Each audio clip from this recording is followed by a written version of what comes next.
Hindi lang nakipagpalitan ng matatinding salita si Athena laban sa mapangliit na si Amanda, kundi naharap pa siya sa isang malaking dilema. Gagamitin ba niyang alok ni Mr. Boris para maipaglaban ang proyekto ni Alessandro kahit pa marintong pinagbabawal ng kanyang boss? At sa gitna ng lahat ng ito, sumabog pa ang isang emergency sa pamilya dahil sa sakit ng kanyang pamangkin. Tara, pakinggan natin ang emosyonal at puno ng tensyong kabanatang ito. Athena's POV. Pagkatapos kong mabihis, sinalubong ako ng nanang ko sa may pintuan at mahigpit niya akong niyakap. Ramdam na ramdam ko ang init at pagmamahal sa yakap niya. Paulit-ulit binubulong ang I love you na parang ayaw niya akong pakawalan. Napangiti ako ng husto dahil sa lambing at pagmamahal niya. Nakakataba ng puso ang mga yakap at paalala niyang mag-ingat at magtiwala sa sarili ko. Sa biyahe papunta sa aming meeting napansin ko, panay ang sulyap ni Alessandro sa akin sa dashboard mirror. Di ko maiwasang mag-isip kung ano kayang iniisip niya. Baka natatawa siya sa suot ko na tila pang 1980s na long sleeve blouse at palda na lampas sa tuhod. Medyo old-fashioned talaga. Bukod pa ron, wala rin akong makeup at malaki ang salamin kong may makapal na lens.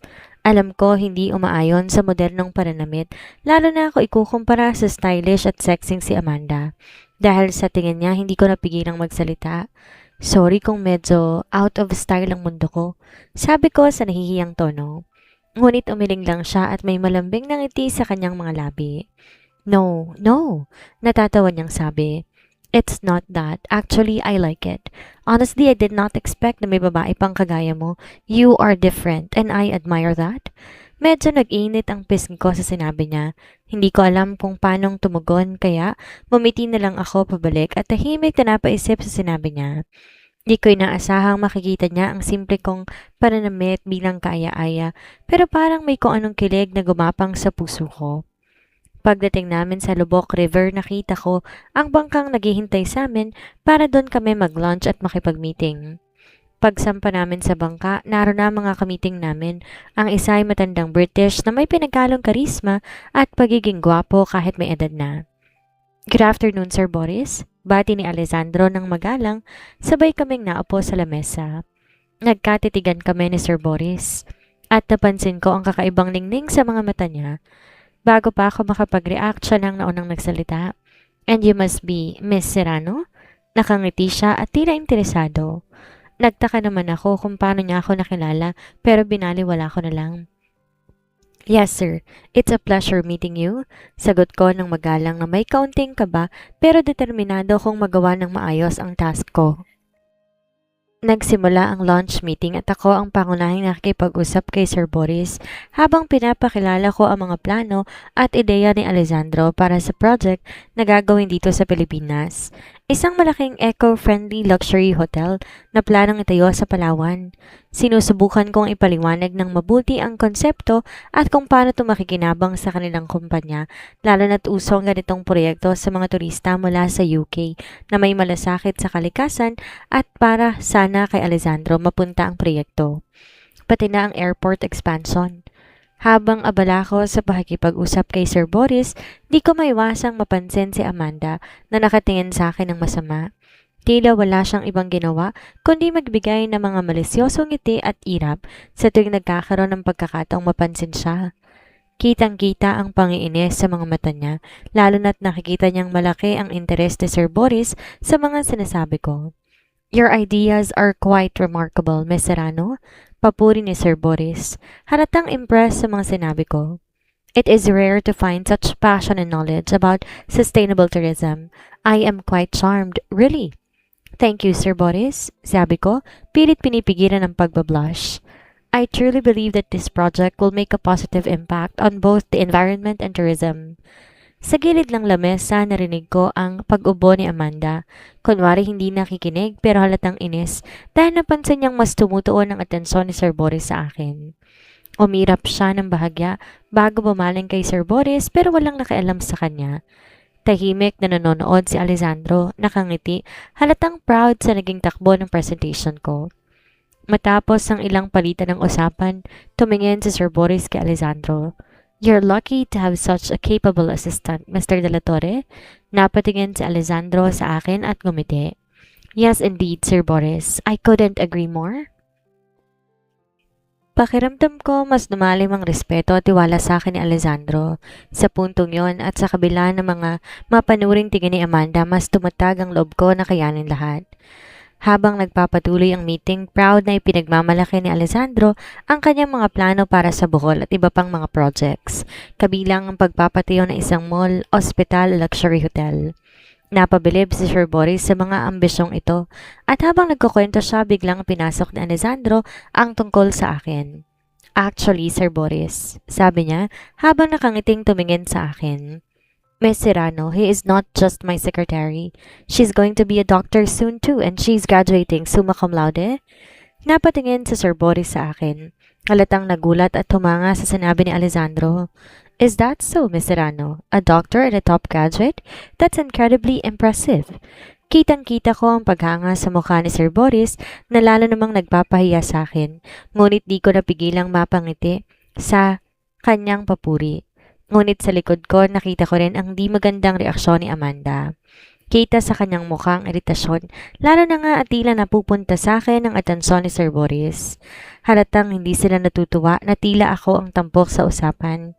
Kahit may naisip siyang paraan para makaganti, biro ni Sir Boris. Miss Serrano, with that level of intelligence and poise, maybe you could show me around Bohol sometime? Bago pa ako makasagot, sumagot na si Amanda na may bahagyang pang-uyam sa boses. Oh, sure. Miss Serrano would be delighted to be your tour guide, Sir Boris. Ngumiti siya ng matamis pero halatang may pangmamaliit sa sinabi niya na para bang binibigyang diin na mas mababa ang tungkulin ko. Di naman nakalampas kay John ang sinabi ni Amanda at biglang kumunot ang noo niya. Excuse me, Sir Boris, but Athena is my secretary, not a tour guide. Kitang bagyang inis sa kanyang mukha. Halatang hindi natutuwa sa ginawa ni Amanda. Oh, come on, Alessandro. Sabad ni Amanda, halatang nagkukunwari na pabiro ang tono. This way, we can ensure the project. Mukhang interesado naman si Sir Boris kay Athena. Bulong niya ng mahina kay Alessandro. Pero dahil magkatabi kami, rinig ko ang sinabi niya. Nagkatinginan kami ni Alessandro. At sa ekspresyon ng kanyang mga mata, tila naiinis siya sa mga pahiwatig ni Amanda. Nang mapansin ni Sir Boris ang saglit na tensyon, bigla siyang tumawa upang pagaanin ang usapan. I was only joking, but truly, Miss Serrano, you do have a unique charm and knowledge about the place. It's rare to see someone who combines intelligence with such genuine passion. Makahulugang sabi nito at sinabay niya ng tingin ang kabuuan ko. Nawala ang ngiti ko. Habang tahimik na napabuntong hininga si Alessandro, pilit na pinapansin ang pakialam ni Amanda. Sa isip ko, alam kong ang tagpong yon ang isa na namang susubok na dapat kong harapin, pero alam kong di ako magpapadala. Naiwat kaming dalawa ni Amanda sa mesa nang tumayo si Alessandro at Sir Boris para makapag-usap ng mas pribado sa gilid ng brangka at sandaling yon. Mas namapit si Amanda sa akin. Ang mukha niya may bahid ng panliliit at panunuya. Huwag kang mag-ilusyon, Athena, sabi niya, ang mga mata ay nanlilisik. Si Mr. John Boris ay isang bigating tao. Kung mabibingwit mo siya, yayaman ka nang di mo na kailangan magpakahirap. Pero wag ka nang mag-expect kay Alessandro. Ang priority niya maging number 1 at makilalang pangalan niya sa industriya. Hindi mo ba nakikita? He is just using you. Nagulat ako sa sinabi niya pero pinilit kong di magpakita ng emosyon. Tumawa na lang siya ng bahagya, parang mas talo pang nasisihan sa kanyang mga sinasabi. Seriously, girl, ginawa ka lang niyang front para makuhang loob ni Mr. Boris, para magmukha siyang approachable, professional. Hindi ikaw ang habol niya. Oras makuha niyang project na to, aalis siya at iiwan ka sa ere. Trust me on that, you are not his type. Dagdag pa niya sabay kintat na may halong pangungutya. Binaba ko ang tingin ko sandali. Pilit kinakalma ang sarili sa narinig. Nakakapanghina pero alam ko, di ko dapat hayaan si Amanda na manaig sa akin. Huwag kang maarte, Athena. Patuloy pa niya, parang natutuwa sa ginagawang panunuya sa akin. Uy, gamitin mo na yung charm mo habang wala si Alessandro. Di ba ang sabi mo mahalagang project na to? E di ikaw rin magpursige para sa kanya. That's what he really needs, hindi yung daydreams mo. Tahimik lang akong nakinig pero sa loob ko, alam ko wala siyang alam tungkol sa totoong tensyon ko o kay Alessandro. Hindi ako nagpapagamit sa kahit na sino, lalo na sa ganitong paraan. Napangiti ako ng bahagya sa mga sinabi ni Amanda. Minsan talaga wala siyang prenok magbigay opinyon. Tumitig ako sa kanya ng diretso, di nagpapahalata sa pagyayabang niya. Kung gusto mo, ikaw na lang kumumbinse kay Mr. Boris. Sabi ko ng kalmado. Ginawa ko lang part ko, Amanda. Kung talagang gusto mo ang project na to, be my guest. Nakita ko ang pagbabago sa ekspresyon ni Amanda. Parang lalo siyang nainis sa sagot ko. Kitang-kitang iritasyon sa kanyang muka at mukhang hindi niya inasahan ng ganitong sagot mula sa akin. Tumikim siya, pilit kontrol ang kanyang sariling inis. Good for you, Athena. Sabi niya pero ramdam ko ang lamig sa tono niya. Pero tandaan mo, hindi lahat ng bagay nakukuha sa ganyan lang. Let's see kung makakaya mong panindigan ang ginagawa mo. Tumango ako, hindi nagpatinag sa tingin niya.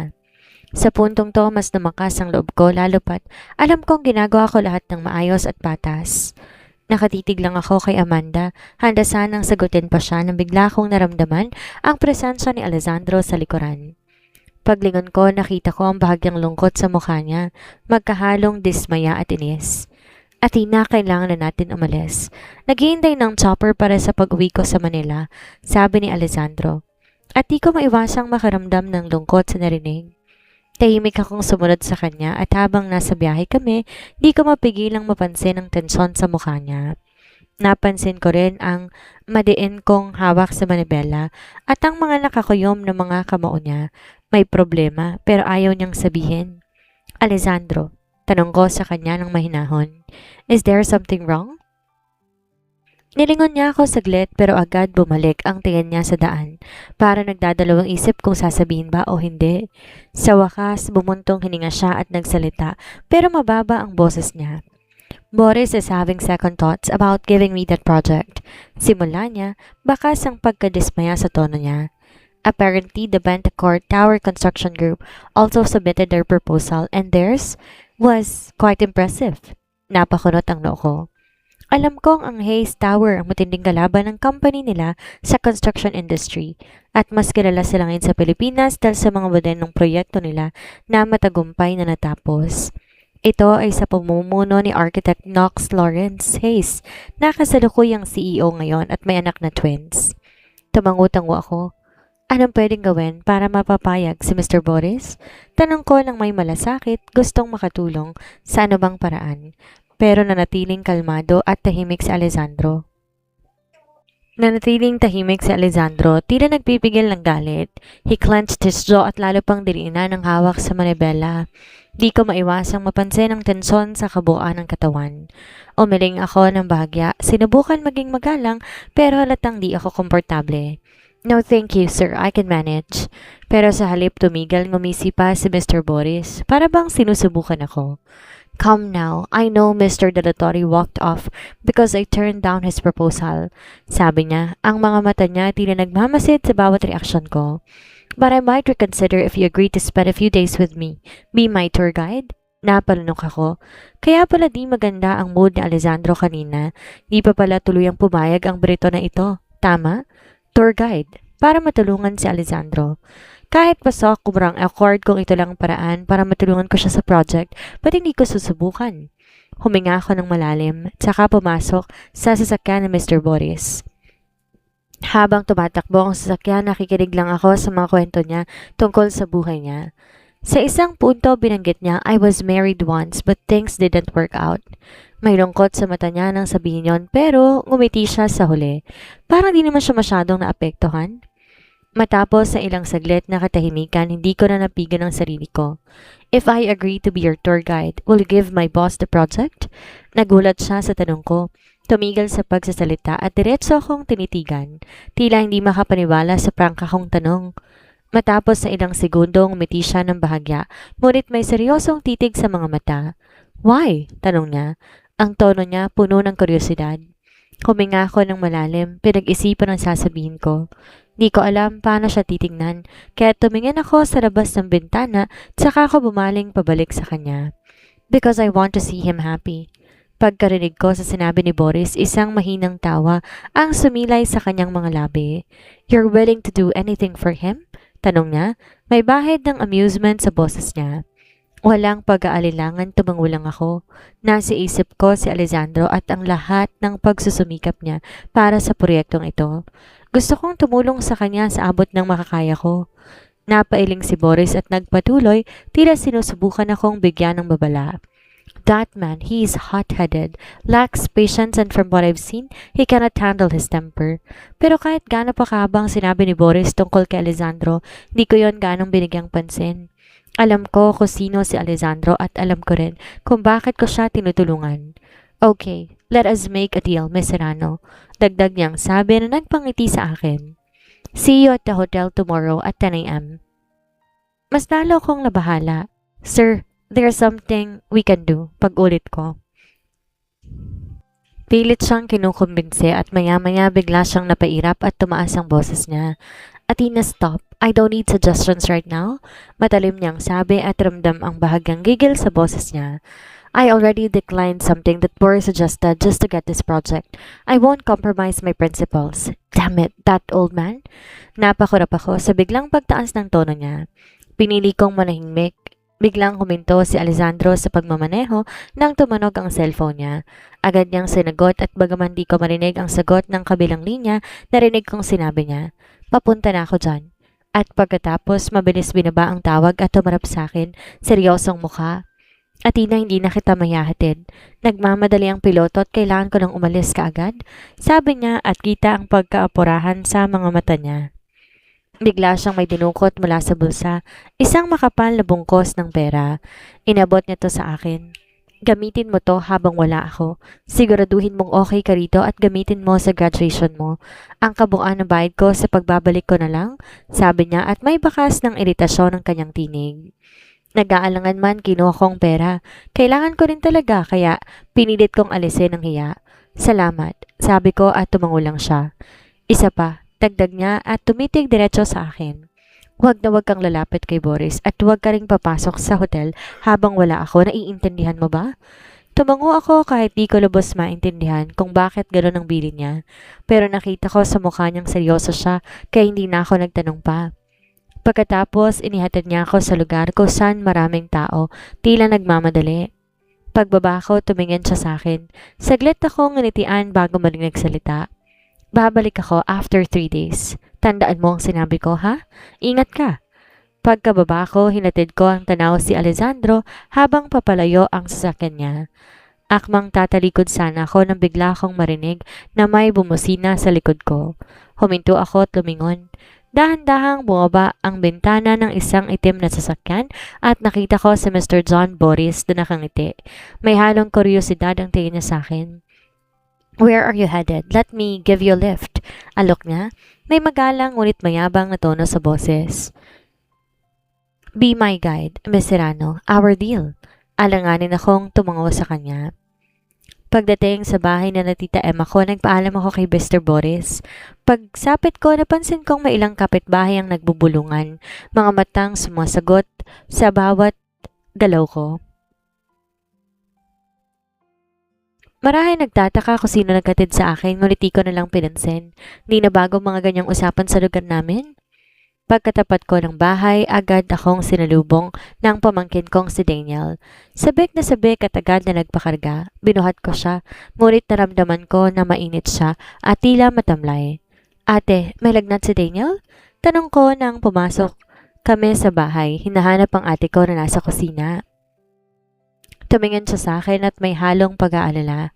"Oo, pang-apat na araw niya nang pabalik-balik ang lagnat. On and off ba?" Tanong ko kaagad, kinakabahan sa narinig. "Oo," sagot ng ate ko. Bahagyang napabuntong hininga. Napakunot ako ng noo at ramdam ang pag-aalala. "Di mo man lang pinacheck?" Tanong ko. Di maitago ang pag-aalalang nadarama. Pagkatapos nun, mas tumindi ang kaba ko na mapansin ko ang mga rashes sa braso at leeg ni Daniel. Bigla siyang nagsuka na lang, dahilan para mas lalo kong mag-alala. Isa lang ang sumagi sa isip ko, maaaring may dengue siya.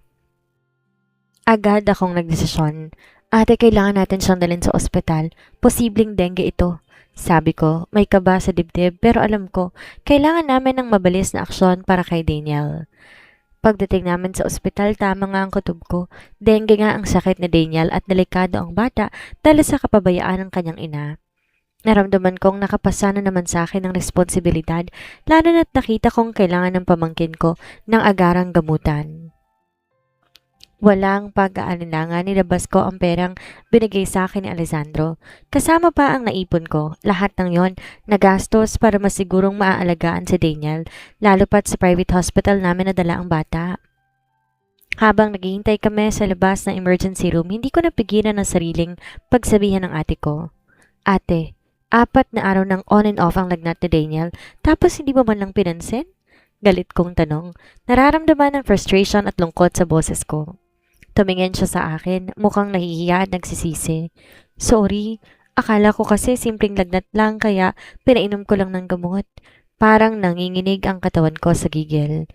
Pero ate, may mga rashes na siya, tapos nagsusuka pa, sana dinala mo siya dito kaagad.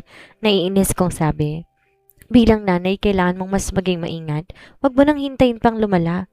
Tumango siya, malinaw na nakikita ang panghihinayang sa mga mata niya. Tahimik kami naghintay, sabay na nagdarasal na sana maging maayos ang kalagayan ni Daniel. Naisip kong tanggapin na lang ang deal ni Mr. Boris. Ang maikling aral natin ngayon, ang tunay na kabutihan ay makikita sa kahandaang magsakripisyo para sa pamilya at sa kapwa nang walang hinihinging kapalit. Ginawa ni Athena ang lahat, ginastos ang pera, pinag-isipang tanggapin ang alok ni Sir Boris para lang maisalba si Daniel at matulungan si Alessandro. Ano kaya ang mangyayari kapag nalaman ni Alessandro na tinanggap ni Athena ang deal kay Mr. Boris kahit mariin niya itong ipinagbawal? Magagalit kaya siya o maiintindihan ang sitwasyon? Huwag kayong bibitaw. Magkikita-kita ulit tayo sa susunod na kabanata.